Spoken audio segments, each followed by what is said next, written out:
มาเบิ่งนำกันสองไอ้น้องเพิ่นเฮ็ดที่ช่างพี่น้องเบิ่งกันเด้อเบิ่งไปเบิ่งมาอย่าคือเฮ็ดหัวนี่ เอาไปเลยเอาไปเลยห่างพูดเอาเลยพี่มันตูดพวกเลย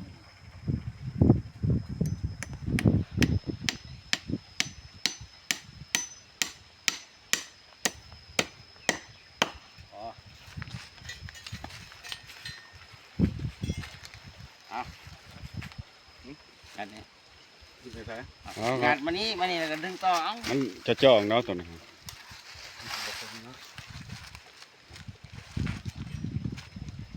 ผู้น้าเอาเกี่ยวผู้น้ายังไม่ใกล้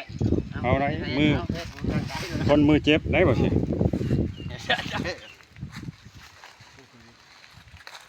พอจิ๋วดูเดี๋ยวดูด้วย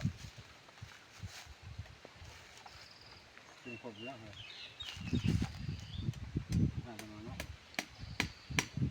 เข่งมันก็นั่นได้เนาะ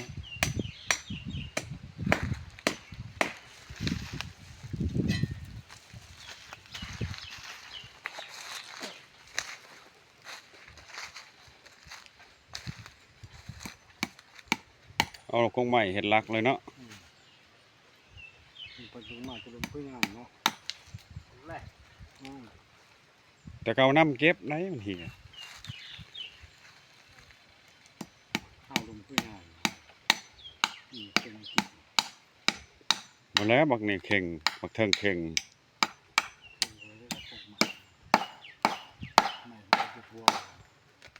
นี่ได้ใหม่นี่เลยเข่งสำคัญงานสำคัญเลยดิ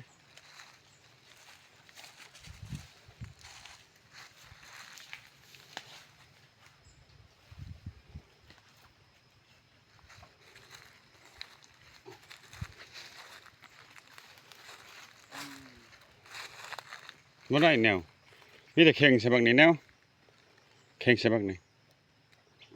เอาต้นนี้มาเข่งกับต้นนี้จังต่อน้ำลังนะ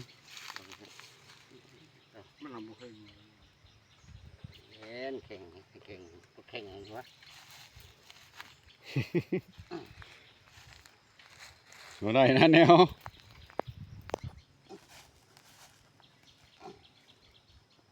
โอ้คิมอันนี้แล้วเพิ่นเอิ้นว่าครีมขาแดงวะ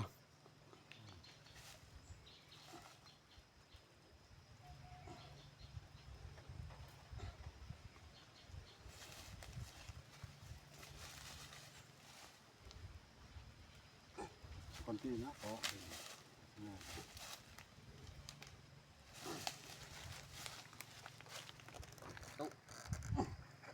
ครีมขาแดงเอ้า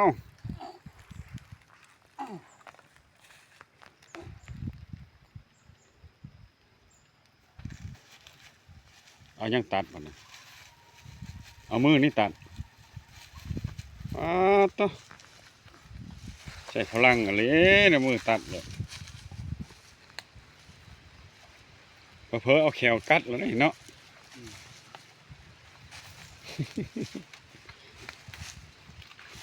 เข้มก็บ่ถือ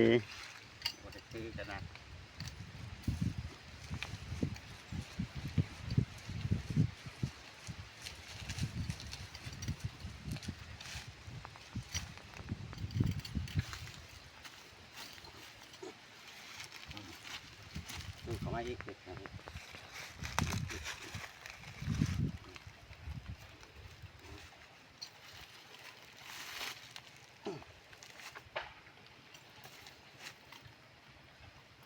มันบ่แล่น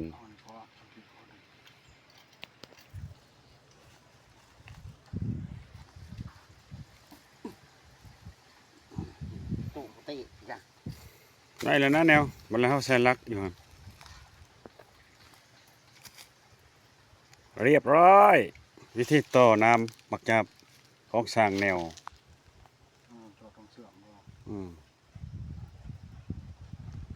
แบบผูกเอา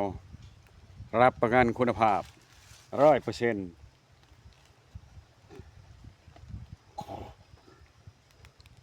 เอาได้ก็ฝาก กดซับกดไลค์ให้สร้างแนวเฮาหน่อยเด้อนี่กำลังเฮ็ดงานอย่างขมกขมมบรรยากาศก็ดีดีลมก็โหดบ่แดดมื้อนี้